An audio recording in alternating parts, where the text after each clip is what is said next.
Hello mga friendship! Welcome back sa aking YouTube channel. So for today's vlog, i-share ko lang kasi masyado ako masaya.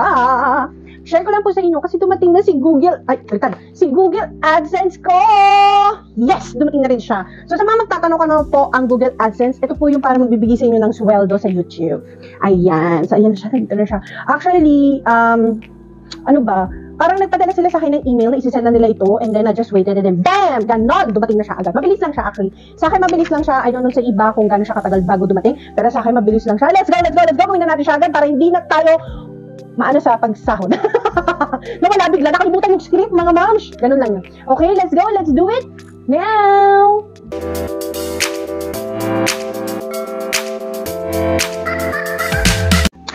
So, yun na nga mga madam. So, dumating na sa akin ang Google AdSense ko. So, actually, may mga story time muna tayo bago natin siya i-open. Okay? Habang ino-open ko siya.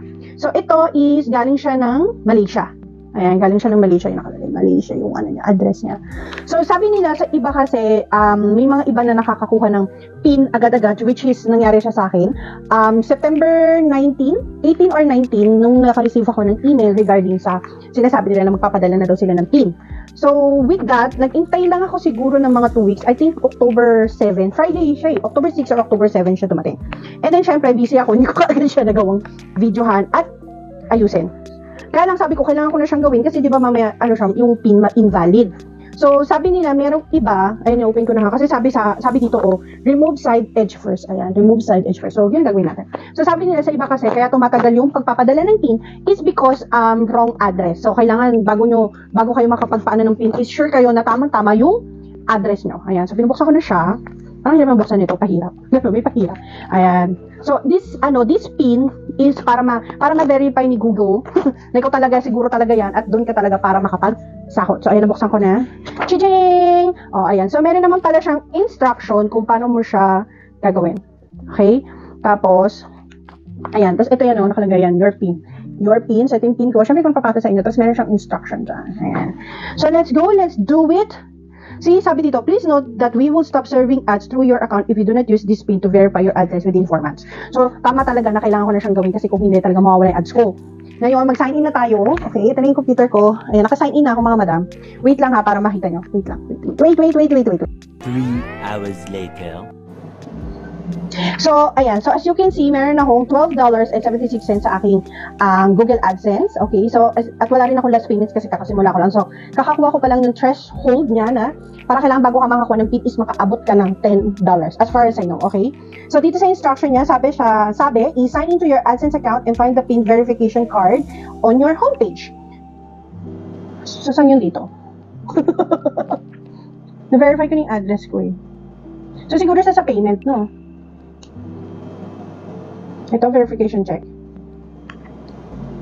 Ayan. Oh, ayan. See? This verification mo is nakalagay dyan, verify your identity. Identity verification completed. So, nagawa ko na siya. And then this time, yung address verification. See, enter the PIN that we mailed to you to your billing address. So, makikita mo yung billing address mo dito. At saka kung kailan siya sinend. See, September 19, 2023 siya sinend. Nakuha ko siya is October 7. So, it's like 2 weeks after. Tapos, nandito yung address ko. So, you only have 3 attempts para gawin yung PIN mo. Which is true. Kasi sabi din nila is 3 times ka lang o 2 times ka lang ba? So, ito yung first. So, ito yung first ko. Parang twice ka lang o 3 times ka lang pwede maghingi ng PIN. So, ito na. Ilagay na natin si PIN. Okay, nalagyan na natin si PIN, and then let's go and submit it. Sana okay to, no? See, it says address verification complete. So, okay na. Anong gagawin ko na option? After. Bakit meron pa rin ako gano'n doon? Your payments are on hold because you need to verify. Okay na, action na, di ba? Okay na siya. So, siguro kailangan ko siyang i-refresh. Ganun ba yun? Wait, try natin. Refresh natin siya. Ano ba mag-refresh? Ano ba yan? Shungak-shungak din ako dito. Hindi kasi ako magano sa laptop talaga. Ang magaling mag-binigyan.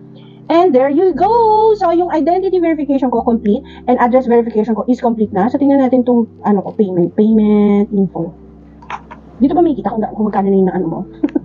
Ayan. So, ang minimum bago ka makakuha ng sahod is $100. So, naka $12 na ako. As you can see, $12. And hoping tumaas pa siya. Manood na kayo ng manood ng mga videos ko para tumaas siya. Char. Namili ka manonood. Ayan. Tsaka kasi syempre, diba, tulungan na lang din tayo na syempre, pag may mga ads, huwag nyo naman sanang skip ads para, alam mo yun, magkaroon ng sahod yung, yung mga small YouTubers. So, dito mo masasabi na sa YouTube, kung may tiyaga ka na mag-video, mag-upload, magkakaroon ka talaga ng dato. Yun. Okay? Okay, wait lang balik rin natin. Wait lang. Ayan. So, sa mga katulad ko na small YouTubers, for sure, mga small YouTubers dyan, kagaya ko, o di ba, paulit-ulit lang ako, naguluhan ako sa sinabi ko magtiyaga lang tayo, magtiyaga tayo na, mag-upload every time at saka make sure na, yung gagawin natin YouTube is original. Kasi, I'll give another video about that, so, on what happened sa aking mga videos or sa aking YouTube account. So, mga friendship, tiyaga lang, video, upload, and makukuha rin natin yung $100 na yan or more. So yun lang for today. Thank you for watching my video at sana magtuloy-tuloy pa yung panonood nyo. Bye!